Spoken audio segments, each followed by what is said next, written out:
শায়েখ, আপনার কাছ থেকে আমরা জানতে চাই যে যারা ইসলামের পক্ষে অবস্থান করে, বিশেষ করে অন্যায়ের পথে চলে, ন্যায়সঙ্গত কাজ করতে যারা বাধা দেয়, এরকম যুগ যুগ ধরে যারা করে যাচ্ছে, তাদেরকে ক্ষমা করার দৃষ্টান্ত সিরাতে কি আছে?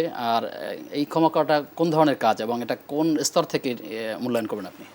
আলহামদুলিল্লাহ, ক্ষমা আসলে একটা মহৎ গুণ। সৈয়দনা ইউসুফ আলাইহিস সালামের 11 ভাই যখন ওনাকে কূপে ফেলে দিল, এরপরে মিলনটা যেটা হলো আমরা দেখি সূরা ইউসুফে পুরো বর্ণনায় এসেছে, লা তাসরিবা আলাইকুমুল ইয়াউম, আজকের দিনে আমার তোমাদের জন্য কোনো ক্ষোভ নেই। এটা পার্সন টু পার্সন, যার সাথে হয়েছে তিনি করবেন। যেমন আমার আব্বাকে খুন করা হয়েছে, আমি ক্ষমা করব, ক্ষমা করার অথরিটি আমার, অন্য কারো না।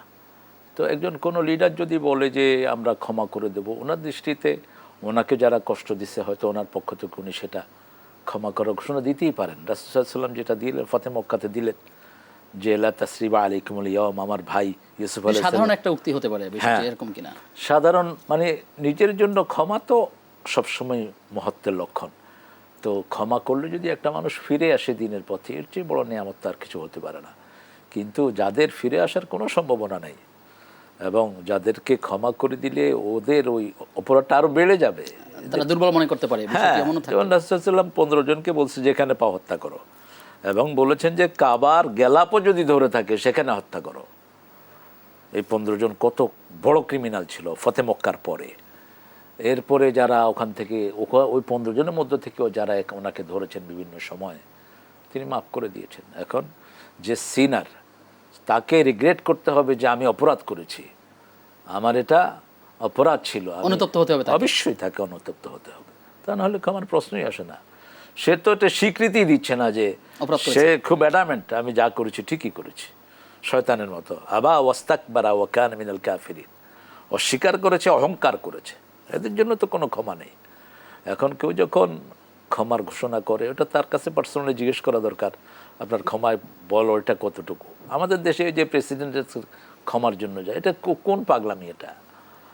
আমার ভাইকে হত্যা করা হয়েছে, ক্ষমা করার মালিক আমি, আমার বাপ, আমার আত্মীয় স্বজন, অথবা রক্তমূল্য দিতে হবে, দিয়ত দিতে হবে। দিয়ত সহজ জিনিস না। দিয়ত আমাদের দেশে লামসাম কিছু দেয় না, এটা শরীয়তে কোনোভাবেই গ্রহণযোগ্য না। 50টা উট দিতে হবে যেগুলোর পেটে বাচ্চা আছে, অথবা গরু, আর 50টা হলো নর্মাল।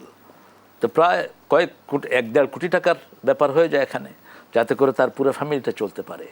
এখন তো হত্যা, লাওয়ারিশ হত্যা হচ্ছে, গুম হচ্ছে, বিভিন্ন রকমের অপরাধের সাথে মানুষ জড়িয়ে আছে, কারণ শরীয়তের হুকুমগুলো নেই। রাষ্ট্রপতির কাছে প্রাণ ভিক্ষা চায় তারা। রাষ্ট্রপতি প্রাণ ভিক্ষা দেয় আর কে? রাষ্ট্রপতির কাছে চাওয়ারই বা কি আছে? ও কি কারো মালিক নাকি? আমার ভাইকে যে মেরেছে, আমার ভাইয়ের মালিক কি রাষ্ট্রপতি? মোটেই না। কিভাবে এটা হতে পারে? এটা শরীয়ত, সম্পূর্ণ শরীয়তের বিরোধী একটা সিস্টেম আমরা চালু করে নিয়েছি, যেটা কোনো ভিত্তি নেই। যাকে, যে ভিকটিম, সে যদি মাফ করে দেয়, সে যদি তার পক্ষ থেকে ক্ষমা ঘোষণা করে, সেটা ডিফারেন্ট কেস। কিন্তু আপনি জেনারেলি আমার ভাইকে নিয়ে গেছে, ওর ভাইকে নিয়ে গেছে, ওর ভাইকে হত্যা করা হয়েছে, আপনি বলেন যে আমি সবার পক্ষ থেকে মাফ করে দেব। আপনি কে? আপনাকে তো এই অথরিটি ইসলাম দেয়নি। এখন প্রত্যেকে ব্যক্তিগতভাবে। আল্লাহ তাআলা আমাদেরকে দ্বীনের সঠিক বুঝ দান করুন।